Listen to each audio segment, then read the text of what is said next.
Um, dois, três e... Piruliru baby, ah. Olá, eu sou o Arlen, médico veterinário, formado no Centro Universitário do Triângulo, Unitri, tá? Atuo aqui em Uberlândia, região, há aproximadamente 7 anos.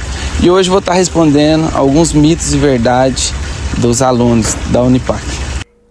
Oi, gente, meu nome é Daniela de Figueiroa. Eu fiz Faculdade Federal de Pernambuco, me formei em 1997.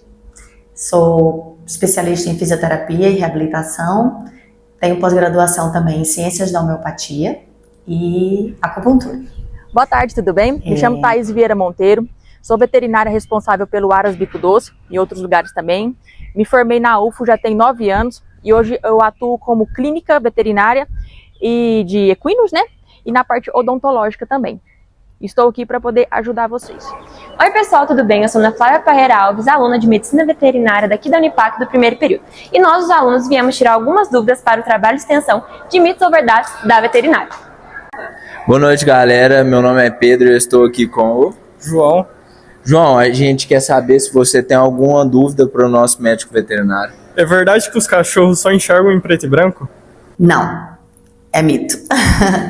Os cães, eles enxergam o azul e o amarelo, como a gente, mas o verde e o vermelho, por exemplo, eles enxergam em tons de cinza. Então, se você quiser dar um brinquedinho, uma bolinha, escolha sempre as cores azul ou amarelo, que eles vão se divertir mais. Para eles vai ser mais fácil achar esses brinquedinhos do que se for vermelho ou verde. Oi, galera, meu nome é Bianca, estamos aqui com o... João.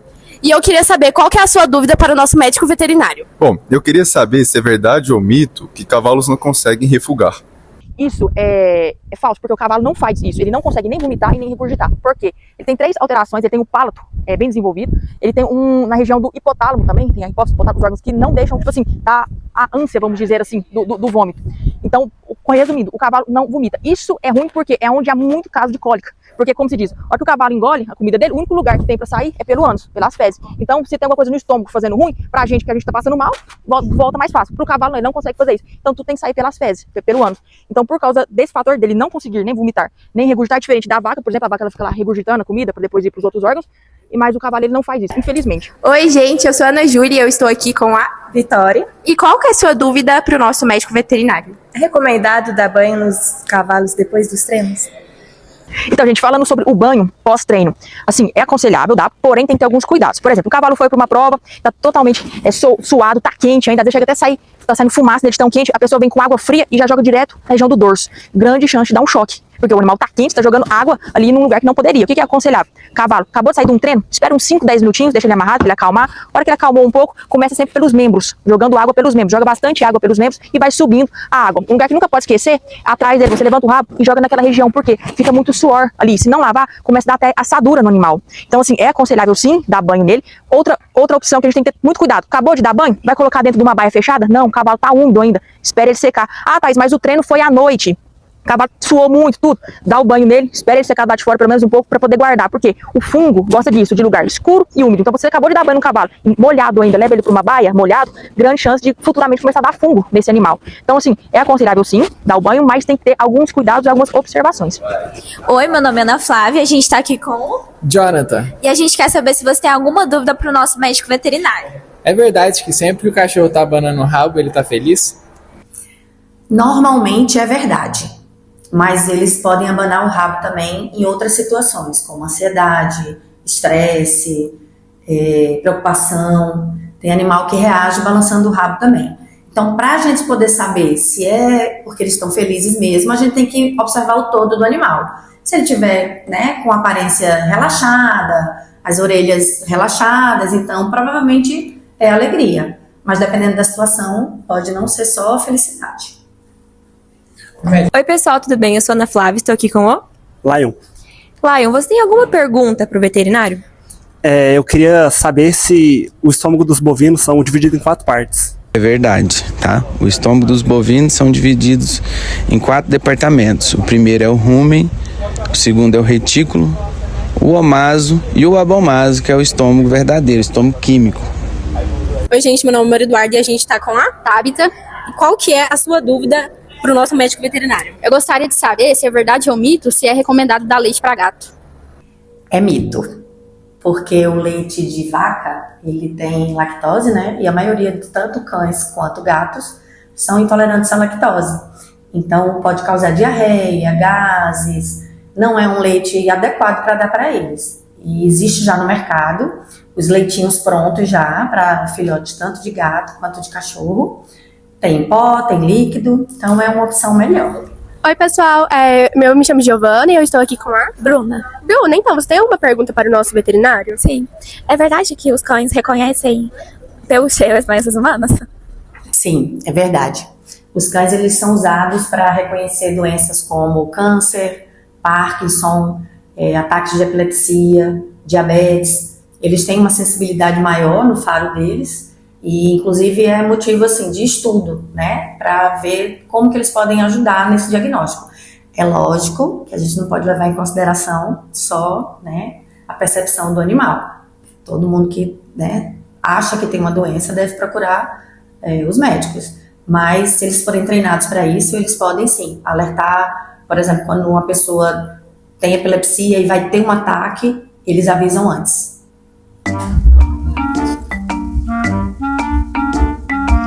Volta aqui. Gente, agora nós vamos fazer as perguntas do Instagram. Fique ligado aí. É mito ou verdade que os equinos reconhecem a voz e o cheiro do tutor? É verdade, eles reconhecem a voz e o cheiro. Até assim, eu gosto muito de fazer isso, quando não só do tutor, quem tá mexendo com ele, com a lida daquele animal, sempre quando eu vou mexer com algum animal, eu gosto de primeiro colocar minha mão pra ele sentir meu cheiro, eu passo a mão devagarzinho no animal pra ele ir acostumando com o meu toque. Então assim, e a voz também, por exemplo, tem casos de clientes meus que o animal tá solto no pasto, ele nem tá vendo onde tá o animal, ele grita pelo nome do animal, por exemplo, Brisa, de repente vem a Brisa correndo.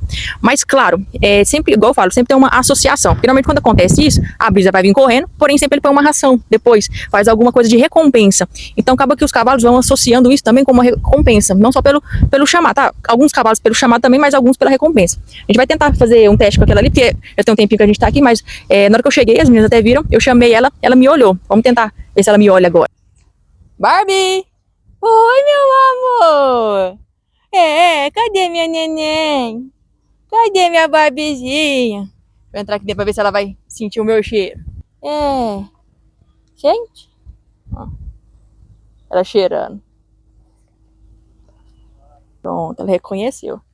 Aí tem o gay bar também, só que o gay bar tá ocupado comendo ali. Ele não vai me dar muita atenção, não. Então, assim, é verdade. Eles sentem o cheiro. E assim, olha que aqui eles estão num ambiente que estão comendo agora. Então, na teoria, não era nem pra ela me dar moral. Dar moral só pra comida. Mas ela parou de comer para poder me dar moral, sentir meu cheiro, como diz, me cumprimentar. Então, realmente, eles sentem sim. E sente saudade. Eu tenho um caso do gay bar. A dona dele viajou, ficou 2 meses fora. Foi para os Estados Unidos.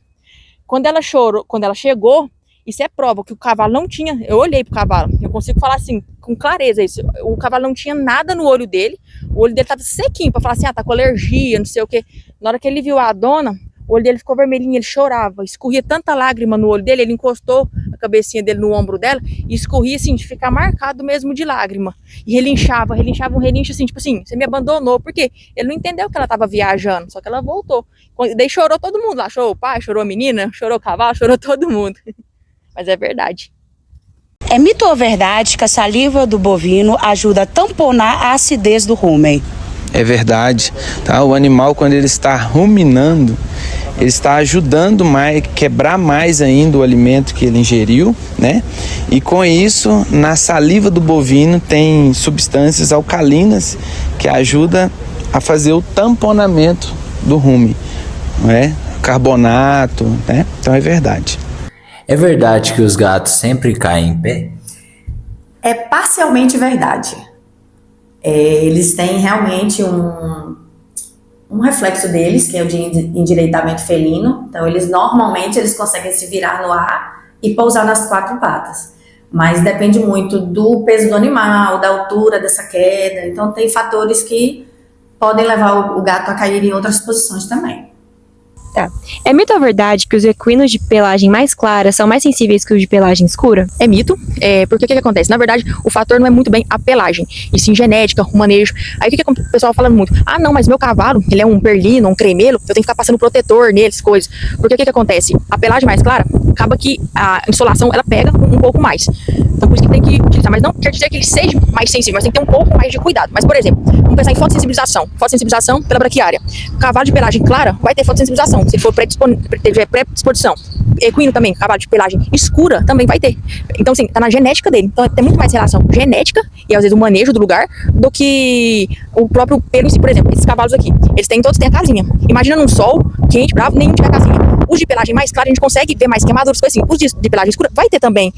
O pelo desse, se a gente for olhar, tá um pelo de cor diferente, só que acaba que o de pelagem mais clara chama mais atenção. Por isso que a gente observa melhor do que o de pelagem escura. Por exemplo, um animal com fotossensibilidade. Ele é todo castanho, só o focinho dele é branco. Aí, às vezes, chama atenção porque o focinho dele tá todo escamando, tá todo ruim de alergia e tudo. Mas se você for olhar bem mesmo na parte castanho, na parte lasanda, vai ter também áreas com alopecia, que é assim, a presença do pelo. Então, assim, não é verdade, isso é um mito, mas tem que ter, assim, vários cuidados, porque várias coisas podem estar influenciando. É mito ou verdade que o corte no chifre do bovino é indolor? Essa pode ser mito e pode ser verdade, porque tem a questão do corte na região final, o chifre ele é inervado até uma certa região, né? Se for acima disso, é indolor, tá? Agora, se for onde é inervado ou for retirar o chifre na base ali, aí é muito dolorido. Tem que ser com o veterinário, tem que ser anestesiado. É mito ou verdade que quando os equinos deitam e dormem profundamente, eles estão doentes? Então, se ele deitar e dormir profundamente, provavelmente ele já tá lá em cima. Brincadeirinha, parte pra contrariar. Mas eles dormem profundamente, igual a gente já falado, do sono profundo. Mas assim, sobre deitar, o que acontece? Muita gente tem esse medo, meu cavalo deitou, não pode deitar, não deita, levanta.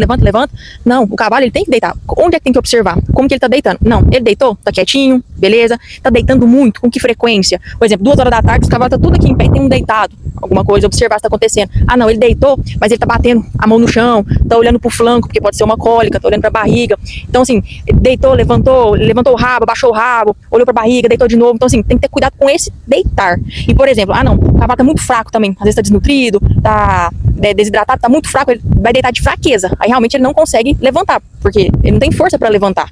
Então, se não tomar uma providência, provavelmente aquele animal, aí ele vai dormir profundamente mesmo, pra outro rumo mesmo, vai, como se diz, não vai voltar mais não. Então, assim, não o fato de deitar o cavalo quer dizer que ele esteja doente. Até porque a gente já fala que o cavalo deita pra dormir também. É verdade que os gatos podem ver no escuro absoluto? Não. Eles precisam de pelo menos um mínimo de luz para que ative a visão deles. Mas eles enxergam bem mais do que os seres humanos. É mito ou verdade que as vacas precisam parir para poder produzir leite? Verdade, tá? As vacas precisam de ter estímulos hormonais da gestação para estar iniciando uma produção. É mito ou verdade que os equinos têm a visão 360 não possuindo ponto cego? Isso é mito. Na verdade, assim, é quase 360. Eles têm uma visão bem ampla. Pode observar que na fisiologia, os olhos deles são até assim meio que lateralizados um pouco. Então, assim, eles conseguem enxergar bem 2 pontos cegos dele. Bem atrás da anca mesmo, na região do rabo deles ali. Se você ficar bem atrás, eles não vão te enxergar. E bem na frente do focinho dele. Então, por isso que eu aconselho. Quando você for chegar num animal, abordar ele, o que normalmente a gente faz? Vai com a mão querendo já levar no focinho. Não faz isso, porque às vezes ele pode assustar, dependendo da índole dele, te dar uma notada. O que é uma notada? Aí com a mão te acertar. Então, eu aconselho você chegar de lado nele e levando a mão na ganacha, no pescoço. Então, assim, pra poder evitar um acidente. Então, realmente, ele tem esses 2 pontos cegos, mas, claro, a visão dele, assim, é muito boa. Ele quase que vê tudo, sem ter que mexer a cabeça. Mas, existem esses 2 pontos cegos que pode se tornar perigoso pra gente. Na frente, levar uma notada e atrás, levar um coice. É mito ou verdade que a cor do esterco pode indicar erros nutricionais? É verdade. Tanto a cor como a textura, né? Se há presença de alimento não digerido, então é sinal. O esterco é um espelho de como que está a dieta, como que está o animal de forma geral. Então é verdade. É verdade ou mito que os cachorros não podem comer chocolate? É verdade. O chocolate é tóxico para eles. Por quê? Porque eles têm uma substância, que é a teobromina, e eles também têm cafeína, que os cachorros eles não conseguem metabolizar bem essa substância. Então pode dar uma intoxicação mesmo, pode atacar o sistema nervoso central, pode causar diarreia, vômito, pode causar convulsão e até morte, dependendo da quantidade de chocolate que o cachorro comer e da quantidade de cacau que tem nesse cachorro. Por exemplo, os chocolates amargos são mais perigosos ainda. É mito ou verdade que o bezerro não pode beber leite quente? Verdade, tá? O bezerro ele tem que tomar o leite na temperatura fisiológica, 37, 37,5. É mito ou verdade que as éguas não possuem os dentes caninos? É mito. Por que é mito? As éguas, na verdade, sim, elas não possuem, isso é verdade, elas não possuem dentes caninos, porque isso é uma característica do garanhão, do macho, então não é característica de égua. Porém, existem relatos de algumas éguas possuindo o dente canino, não tão proeminente, não tão grande quanto os do macho. Porém, pode ter. Aí vem a outra questão que os pessoal falam, então se minha égua tem um dente canino, ela é infértil. Tem muita ligação. Então ela não pode ter cria, ela é infértil por ser característica de garanhão? Às vezes sim, às vezes não. Porque o que acontece? A partir do momento que ela teve o dente canino, ela tem bastante hormônio de disposição masculina, para poder ter tido aquele dente. Então, às vezes, o animal ele pode ser hermafrodita, ou seja, ter os dois sexos. Aí sim, ela é infértil, mas não por causa da característica do dente. Eu, por exemplo, já tive um caso de um cliente meu, que ele tinha uma égua, ela tinha um canino, porém ela era fértil. E era assim, não era nem, a gente pode nem falar que era dente supranumerado, porque tem os dentes supranumerados que vão em outras posições, mas dela era canino mesmo. Ela tinha a presença dos dois caninos embaixo, então assim, normalzinho. Mas assim, isso a gente fala assim que é raro, é muito raro acontecer. Normalmente, canino, sim, é característica de macho. Isso assim, no cavalo. Porque na égua, não é que não pode ter, pode acontecer de ter. Mas falar assim, tem que ter? Não, macho tem que ter, macho tem que ter. É mito ou verdade que para tratamento de sapinho é necessário raspar a língua e colocar sal? É mito. Não se deve fazer isso, tá? A gente usa outros tratamentos, que é com anti-inflamatório, antibiótico, aquilo nada mais é do que uma inflamação de papila, então não raspe, não coloca sal. É mito ou verdade que as ferraduras são utilizadas para inibir o crescimento do casco? É mito, porque na verdade o casco ele vai continuar crescendo de toda maneira, porque o casco é como se fosse a unha da gente. Porém, o que acontece com a ferradura? Quando o animal ele não tem a ferradura, normalmente o casco começa a crescer meio que achinelando, ele vai quebrando, às vezes tá muito quebradiço, vai quebrando as pontas, as laterais. Com a ferradura não, ele tem uma sustentação melhor. Porém, tem que ser trocado periodicamente. Por exemplo, se você colocou a ferradura no seu cavalo e não trocar periodicamente, o casco vai crescendo, vai meio que recobrindo a ferradura. Então, isso é pior pro cavalo. Então, assim, tem que ser trocado sim, porque senão ela começa até a apertar e começa a comprometer outras partes do cavalo. Além do casco, começa a comprometer tendão, ligamento. Então, sim, a ferradura tem que ser trocada periodicamente e ela não vai, assim, deixar, porque senão seria fácil. Todo mundo comprava uma ferradura, colocava e nunca mais precisava de mexer. Falava, vou pôr a ferradura, pronto, não precisava mexer no casco do meu cavalo. Pagava uma vez só e já era. Mas não, precisa dessa manutenção. E se não fizer essa manutenção, pode sim começar a comprometer outras partes do cavalo. É mito ou verdade que o estresse no transporte pode alterar na qualidade da carne no abate? É verdade, tá? O estresse desencadeia várias reações fisiológicas, né? Que no momento do abate a carne vai ser de má qualidade, tá? O animal não pode ter estresse antes do abate, porque senão vai alterar pH, são várias reações fisiológicas que vai ter uma carne de má qualidade. É mito ou verdade que o mugido das vacas pode indicar o estágio do cio com alta precisão? É verdade, sim. O animal, quando ele está apresentando o estágio de cio, ele começa a ter mugidos, né? Tem outras características que eles apresentam, né? A monta, a aceitação de monta, mas o mugido, sim, tá indicando cio, tá? É mito ou verdade que os garanhões devem viver isolados dos demais animais? É mito, porque o que acontece? A partir do momento que você isola um animal, isso é pior para ele. Mas aí vem aquela pergunta, uai, doutora, mas se eu deixar ele junto então com os outros animais, ele vai brigar, vai montar e vai ter cruz indesejada? Vamos lá. O garanhão, normalmente ele tem a ação de dominância. Ele quer dominar aquele território. Então, se ele quer dominar, ele vai estar brigando com os outros. Doutora, mas e as éguas que estão no cio? Então, o que a gente aconselha? Nessa época de cio, isola realmente o garanhão, deixa ele separado, caso não queira apresentar, deixar ele montar nos animais. Se possível, castra o garanhão, para ele não ficar apresentando essa vontade sempre. Porém, igual eu sempre falo, doutora, então eu castrei meu cavalo, ele não é mais garanhão, então nunca mais ele vai montar na égua, nem nada, e pronto, resolvido. Não, eu já vi cavalo que era garanhão, foi castrado, e mesmo assim continua com um instinto de garanhão. Por quê? Ele já teve uma parte da vida dele reprodutiva na memória dele. Então ele vai continuar manifestando, porém ele não vai deixar mais cria. Aí o que a pessoa às vezes faz? Foi o que um cliente meu fez. Castrei o cavalo dele, ele deixou o cavalo 1 ano preso na baia, sem contato nenhum com o garanhão, e agora na época e o cavalo dele antes era garanhão de reprodução, e agora na época do cio ele foi soltou no meio das éguas. Doutora, mas você castrou meu cavalo, mas tá montando tudo nas éguas. Eu falei, claro, você soltou ele na pior época, você deixou ele preso muito tempo, você soltou ele na pior época da vida dele. Eu não tirei a testosterona dele, eu tirei os órgãos, então a testosterona vai diminuir? Vai, mas tudo gera um tempo. E por ele ter ficado preso antes, já fez errado. Então o que ele deveria ter feito? Deixado realmente um tempo preso e depois ir soltando. Soltava com uma égua, com outra. Mas ele vai morder o cavalo, vai estar mordendo os outros cavalos. Por quê? Ele é dominante, ele é um cavalo que quer dominar o espaço dele. Então, assim, por ele ser dominante, tem que ter esses cuidados. Não, eu quero deixar então meu cavalo separado dos outros animais. Pode deixar, deixa, mas os cavalos precisam desse contato de um com o outro. Por exemplo, aqui no Aras, aqui a gente tem uns 10 garanhões. Nenhum dá problema nenhum com o outro, não briga por nada. Por quê? Tem o choque que tá separando eles, e eles têm um contato um do lado do outro. Então, eles respeitam o choque. Então, assim, não aconselho deixar eles separados. claro, tem que ter os cuidados. Ah, mas vou deixar ele junto, ele vai estar machucando, não sei o quê. Aí tem que ver o manejo, como que tá funcionando o manejo pra poder deixar esse animal o mais perto possível dos outros, porque o cavalo ele não vive sozinho. Ele tem que ver ali junto com os outros coleguinhas dele. É mito ou verdade que o gado solto não precisa de manejo?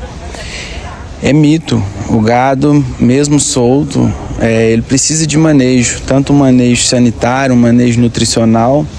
É isso, precisa sim. Né? Para finalizar, queria agradecer ao William, a Thiago e a Michele por disponibilizar o espaço para a gente estar gravando aqui no Aras e também aos nossos médicos veterinários, a Thaís e o Arley, por disponibilizar para estar gravando pelo nosso podcast. Aqui tá o @ do Aras e o @ dos nossos veterinários para você seguir lá. Se eu tiver errado, eu vou brigar com o Daniel. Hein? Sai de perto de mim! Sai! Ô, menina, anda logo, o quê? Não tá te aparecendo. Preconceito começa aí já, ó. Você veste roupa branca pra festejar o ano novo e roupa preta pra ir pro velório. Não sou tudo. Se eu esquecer a resposta, você fala. Não. Chique. Chama. Dúvida de empreguete, eu levo. O quê? Fim de semana, salto. Sou menina do interior, eu sou o que sou, a minha...